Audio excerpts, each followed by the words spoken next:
नमस्कार दोस्तों, knowledge max में स्वागत है आपका। अगर आपने अभी तक नॉलेज मैक्स को सब्सक्राइब नहीं किया है तो सब्सक्राइब जरूर कर लें और बेल आइकन दबाना मत भूलना ताकि हमारा हर वीडियो आपके पास अलर्ट के रूप में आता रहे। आज एक बहुत ही महत्वपूर्ण मुद्दे पर बात करने वाले हैं, उसका है ई श्रम कार्ड। आपने बहुत सारी जगह कियोस्क लगे देखे होंगे, जो लोग बैठ के ई श्रम कार्ड बना रहे हैं। क्या आपको पता है ई श्रम कार्ड का क्या मतलब है, क्या लाभ उससे मिलते हैं, क्यों जरूरी है, किसके लिए है, कैसे अप्लाई कर सकते हैं? इन सारी डिटेल्स के साथ मैं हाजिर हूं आज और इस पे बात करेंगे हम ई श्रम कार्ड के बारे में। 20 करोड़ से ज्यादा ई श्रम कार्ड अभी तक इशू हो चुके हैं। भारत सरकार के समाज कल्याण जो मंत्रालय है उसकी ये पहल है। डिस्क्लेमर आप पढ़ सकते हैं वीडियो को होल्ड करके। तो दोस्तों, ई श्रम कार्ड की हम बात कर रहे हैं। श्रम और रोजगार मंत्रालय का ये पॉइंट प्रोजेक्ट है जिसने स्टार्ट किया श्रम रोजगार मंत्रालय ने। असंगठित कामगारों का एक राष्ट्रीय डाटाबेस तैयार करने का इसकी ये मुहिम है। असंगठित से मतलब है जो संगठित क्षेत्र में नहीं है। जैसे कुछ लोग कृषि में काम करते हैं, चिनाई वाला राजमिस्त्री होते हैं, उसके साथ में जो लेबर काम करती है, इस तरीके के जो बहुत सारे डिपार्टमेंट में काम करते हैं। किस किस एरिया में वो काम करते हैं वो भी मैं आपको बताने वाला हूँ। ई श्रम पोर्टल को विकसित किया है श्रम और रोजगार मंत्रालय ने, जहां पर आपको जाके रजिस्टर करना होता है। आप खुद भी रजिस्टर कर सकते हैं या करवा सकते हैं, वो मैं आपको बताऊंगा कैसे करवा सकते हैं, क्या क्या लाभ हैं इसके। सबसे बड़ी बात तो यह है कि इसके लाभ बहुत सारे हैं। आधार के साथ इसको जोड़ा जाएगा और इसमें नाम, व्यवसाय पता, शैक्षणिक योग्यता, कौशल स्वरूप और परिवार इत्यादि का विवरण होगा। जिससे फायदा ये होगा कि मान लीजिए कल को सरकार को या किसी भी को भी कुछ काम करने के लिए कुछ स्पेशल लोगों की ज़रूरत है, तो वहाँ पर उनका डेटाबेस जो तैयार हो रखा है, तैयार हो जाएगा। उनमें से निकाल के उनको हेल्प के लिए बुलाया जा सकता है। अगर कहीं पर सरकार का कोई प्रोजेक्ट स्टार्ट हो रहा है और वहाँ पर ज़्यादा मिस्त्री चाहिए, तो मिस्त्री का डेटाबेस निकाल के उसमें से लोगों को काम के लिए बुलाया जा सकता है। ऐसे ही अलग-अलग व्यवसाय हैं, बहुत सारे व्यवसाय हैं, उसका डिटेल मैं आपको देने वाला हूँ। उनकी इसका उद्देश्य ये है कि उनकी जो अक्षमता है, जिसके हिसाब से वो काम करते हैं, कई बार तो पता ही नहीं होता है। किसी किसी गांव में, किसी शहर में एक से एक अच्छे कारीगर पड़े हुए हैं, लेकिन उनके बारे में पता ही नहीं होता है। तो इसका जो उद्देश्य है, ऐसे कारीगरों की कौशल अक्षमता को उभार के लाना और उसको इस्तेमाल करना। उन सभी सामाजिक सुरक्षा योजनाओं का लाभ भी देना। जैसे अभी देखा था कि प्रवासी भारतीय जो थे, जो बिहार इत्यादि से कोरोना से पहले यहाँ आए थे और उनकी दिक्कत हो गई थी, उनको भाग के वापस अपने एरिया में जाना पड़ा था, तो वो कहीं से भी राशन पानी ले सकें अपना, उसके लिए भी इसका इस्तेमाल किया जाएगा। यह पहला ऐसा राष्ट्रीय डाटाबेस है और सरकार की बहुत ही जबरदस्त पहल है, जो इन असंगठित क्षेत्रों के लोगों के लिए एक मील का पत्थर साबित होगी। इसके मैं लाभ आपको बता देता हूँ। जो ई श्रम कार्ड आप बनवाने वाले हो या बनवा दिया है, तो उसके लाभ क्या क्या हैं। ई श्रम पोर्टल पर पंजीकरण के बाद असंगठित क्षेत्रों के जो काम करने वाले जो कामगार हैं, उनको एक कार्ड मिलता है। डिजिटल ई श्रम कार्ड मिलता है, एक कार्ड मिलता है, आधार के जैसा कार्ड होता है। और इस कार्ड को आप रजिस्टर कर सकते हैं पोर्टल के थ्रू, मोबाइल ऐप के थ्रू, और अपनी प्रोफाइल और विवरण को जाके अपडेट भी कर सकते हैं। अगर आपको नहीं करना आता है तो उसका भी तरीके हैं, आप कैसे करवा सकते हैं। उसके बाद आपको एक खाता मिल जाएगा, खाता नंबर, जिसका जो ई श्रम कार्ड पर अंकित होगा, और यह खाता नंबर सारे देश में मान्य होगा। अब ऐसा नहीं है, राज्यवार नहीं है, ये एक तरीके का वन कार्ड है आपका, इस सारे देश में मान्य होगा। सामाजिक सुरक्षा लाभ प्राप्त करने के लिए आपको अलग अलग संस्थानों में रजिस्ट्रेशन कराने की जरूरत नहीं पड़ेगी। अगर आपको कोई भी सामाजिक सुरक्षा लाभ लेना है, आपको राशन लेना है, आपको पेंशन लेनी है, आपको अगर भगवान ना करे किसी की कोई डेथ हो गई, उससे इंश्योरेंस लेना है, तो आपको अलग अलग संस्थानों में जाने की जरूरत नहीं पड़ेगी। मेडिकल सुविधा आदि के लिए एक कार्ड ही काफी है हर चीज के लिए। यदि कोई कर्मचारी ई श्रम पोर्टल पर पंजीकृत है, मान लीजिए आपका ई श्रम पोर्टल पर रजिस्ट्रेशन है और आपको कार्ड मिल गया है और दुर्घटना का कोई शिकार हो जाता है, तो मृत्यु पर सरकार 2 लाख रुपए, स्थायी विकलांगता है तब भी 2 लाख रुपए, आंशिक विकलांगता पर 1 लाख रुपए का प्रावधान सरकार देती है, वो उसके लिए पात्र होगा। ऑनलाइन रजिस्ट्रेशन करने के लिए आप कई जगह कर सकते हैं। आप खुद भी कर सकते हैं ई श्रम पोर्टल पर, मैं दिखाऊंगा आपको कैसे कर सकते हो।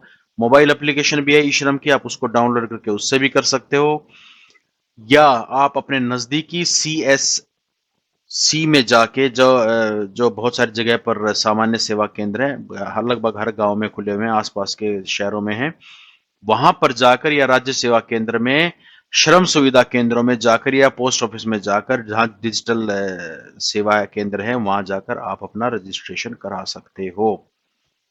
ई श्रम पर अगर नहीं कराया है तो जरूर करा लेना। अभी ये कार्ड आपको मिलेगा।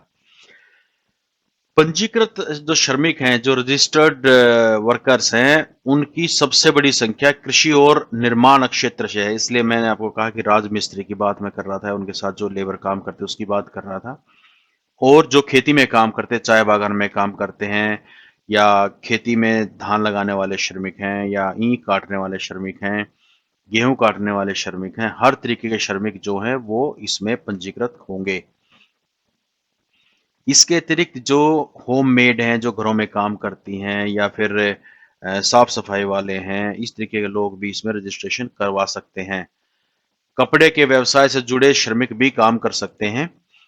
ऑटोमोबाइल और परिवहन क्षेत्रों के श्रमिक भी इसमें काम कर सकते हैं, जो ऑटो चलाते हैं या किसी किसी प्राइवेट बस में कंडक्टर आदि की जो जॉब करते हैं, ड्राइवर की जॉब करते हैं, वो भी इसमें रजिस्ट्रेशन करा सकते हैं। इलेक्ट्रॉनिक्स और हार्डवेयर में जो संबंधित एरिया में काम करते हैं, वो भी इसमें रजिस्ट्रेशन करा सकते हैं। किसी तरह की और पूंजीगत वस्तु श्रमिकों या शिक्षा, स्वास्थ्य देखभाल और ऐसे किसी भी खुदरा पर्यटन, आतिथ्य या कोई भी डिपार्टमेंट जहां पर आप काम कर रहे हैं, उसमें आप रजिस्ट्रेशन करा सकते हैं, अगर आप असंगठित क्षेत्र से हैं तो। कैसे आवेदन करना है?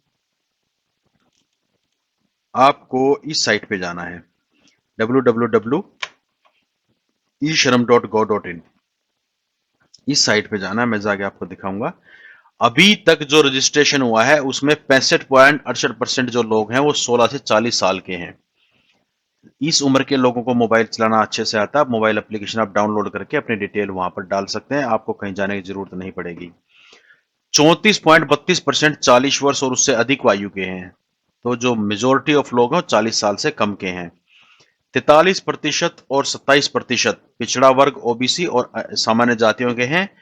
अनुसूचित जाति और अनुसूचित जनजाति के 23 और 7% श्रमिक शामिल हैं। अगर हम राज्य की बात करें तो सबसे ज्यादा जो रजिस्ट्रेशन हुआ है वो उड़ीसा, पश्चिमी बंगाल, उत्तर प्रदेश, बिहार और मध्य प्रदेश से हुआ है। बाकी छोटे राज्यों में और नॉर्थ इंडिया के जो बाकी राज्य हैं वहां पर रजिस्ट्रेशन की पहल आगे बढ़ानी पड़ेगी, वहां पर कम रजिस्ट्रेशन हुआ है। इस पोर्टल पर जाकर आप रजिस्ट्रेशन कर सकते हो, और ये है पोर्टल, वो ऐसी पोर्टल दिखती है ishram.go.in। यहां पर जाके आप रजिस्ट्रेशन करा सकते हैं। मैं आपको पोर्टल दिखा रहा हूं, ये वो पोर्टल है, ये पोर्टल है वो। जब आप यहां पर ishram.go.in लिखते हैं तो ये पोर्टल आपकी आएगी, और आप देख सकते हो अभी तक 20 करोड़ लोगों ने ये रजिस्ट्रेशन करवा चुका है। 300 रुपए अगर आपको प्रतिमाह की पेंशन लेनी तो आपको यहां रजिस्टर करना है। निःशुल्क ई श्रम रजिस्ट्रेशन करने के लिए आप यहां रजिस्ट्रेशन करना है, अपना डाटा आप अपडेट भी कर सकते हैं। तो ये है ई श्रम पोर्टल, यहां पर बहुत सारी डिटेल है। आप ये भी चेक कर सकते हो कि कहां पर क्या क्या हो रहा है डैशबोर्ड के माध्यम से। कौन कौन से जो स्टेट्स हैं उसमें देखिए, आप सारे स्टेट है, किसी एक स्टेट में आपको देखना चाहते हैं आप देख सकते हो। ऊपर से आप कौन कौन से ऑक्यूपेशन है देखिए, एग्रीकल्चर है, अप्रैल है, ऑटोमोबाइल है, ब्यूटी वेलनेस है, बीएफएसआई है, बहुत सारे सेक्टर हैं जहां पर ये लागू होती है। सबसे जो टॉप 5 सेक्टर हैं जिसमें लोगों ने रजिस्ट्रेशन कराया, उसमें एग्रीकल्चर है, कृषि है, डोमेस्टिक हाउस होल्ड मेड्स हैं, कंस्ट्रक्शन है, अप्रैल है और मिसलेनियस है, ये है। और यहाँ पर रजिस्ट्रेशन 37,23,000 एक दिन में रजिस्ट्रेशन हो गया है, 37,23,000। टॉप 5 स्टेट हैं जहां पर जो रजिस्ट्रेशन हुआ है वो है आपके उत्तर प्रदेश, वेस्ट बंगाल, बिहार, उड़ीसा और झारखंड। यहाँ के लोगों ने सबसे ज्यादा रजिस्ट्रेशन इसको कराया है और इसका फायदा ले रहे हैं। अगर आप इतने लोगों का कार्ड इशू हो चुका है, फीमेल्स लगभग 53% हैं, आदमी लगभग 48% है। पता नहीं आदमी पीछे क्यों रहते हैं हमेशा। और यहां पर आप देख सकते हो 18 से 40 साल के लगभग 62% हैं, 40 से 50 साल के लगभग 22% है और 50 साल से ऊपर के लगभग 13% हैं, बाकी उससे अलग है। तो ये एज के हिसाब से डेटा हो गया। कितने सीएससी हैं जो रजिस्ट्रेशन कर रहे हैं? देखिए बढ़ते बढ़ते 230,000, 2,30,000 सीएससी हैं जहां पर आप जाकर रजिस्ट्रेशन करा सकते हो सारे देश में। ठीक है, और उसके साथ में एसएस के सेंटर भी है, वहां पर आप रजिस्ट्रेशन करा सकते हो। 2,30,000 तो सिर्फ सीएससी में रजिस्ट्रेशन हुए हैं, एक दिन की बात कर रहा हूं मैं ये। और एसएसके में 6,200 तक पहुंच गए हैं। इनकम स्लैब की अगर आप बात देखें तो जिसकी जो आय है वो 10,000 से कम है, ऐसे लगभग 18 करोड़ लोगों ने इसमें रजिस्ट्रेशन कराया है। कुछ लोग जिनकी आय 21,000 रुपए तक है, उन्होंने करीब 6 लाख लोगों ने इसमें रजिस्ट्रेशन कराया है। ठीक है, ओबीसी का रजिस्ट्रेशन सबसे ज्यादा है, जनरल का कम है और एससी एसटी का काफी कम है। तो ये आपको करना पड़ेगा। यहां पे भी आप देख सकते हो, उत्तर प्रदेश का गोला सबसे ज्यादा है, यहाँ सबसे ज्यादा रजिस्ट्रेशन हुए हैं। बाकी आप एक एक करके अगर जाना चाहते हो तो आप जाके आप डिटेल देख सकते हो किसमें कहाँ कितना रजिस्ट्रेशन हुआ है, ऐसे बड़ा करके छोटा करके आप देख सकते हो। अलग अलग सेक्टर के बारे में भी दिया गया है, कौन कौन से सीएससी से कितने रजिस्ट्रेशन हुए हैं, एसएसके पे कितने रजिस्ट्रेशन हुए हैं, खुद कितने रजिस्ट्रेशन है। देखो बहुत बड़ी संख्या खुद रजिस्ट्रेशन वालों की भी है। 41 लाख अगर सीएससी पे हुए हैं तो 30 लाख लोगों ने अपने आप किया है। तो 4 करोड़ सीएससी पे रजिस्ट्रेशन हुए हैं, तो 3 करोड़ लोगों ने अपने आप रजिस्ट्रेशन किया है। तो अपने आप रजिस्ट्रेशन करने वाले लोग ज्यादा हैं, क्योंकि मोबाइल का जमाना, लोग अपने आप ये काम करते रहते हैं। तो ये कुछ डिटेल थी, यहां जाके आप बहुत सारी चीजें आप देख सकते हो, बहुत सारे काम कर सकते हो इस साइट पे जाके, और बहुत सारी योजनाएं आप समझ सकते हो। सामाजिक सुरक्षा कल्याण योजनाएं हैं, रोजगार की योजनाएं हैं, अधिनियम और नियम है, मीडिया है, बहुत सारे। देखिए मनरेगा के बारे में दिया गया है, दीनदयाल उपाध्याय ग्रामीण कौशल योजना के बारे में दिया गया है, हालांकि इसके बारे में मैं अलग से एक वीडियो बनाऊंगा। बहुत सारी योजनाएं हैं। ठीक है, तो ये थी वो पोर्टल जिसके बारे में आपसे आपको बताना चाह रहा था। तो दोस्तों, अगर आपने अभी तक नॉलेज मैक्स को सब्सक्राइब नहीं किया, सब्सक्राइब कर लें, क्योंकि ऐसे वीडियो मैं आपके लिए लेके आता रहूंगा जो जानकारी से भरपूर होंगे और आपके लिए सहायक होंगे। Thank you very much, take care, जय हिंद।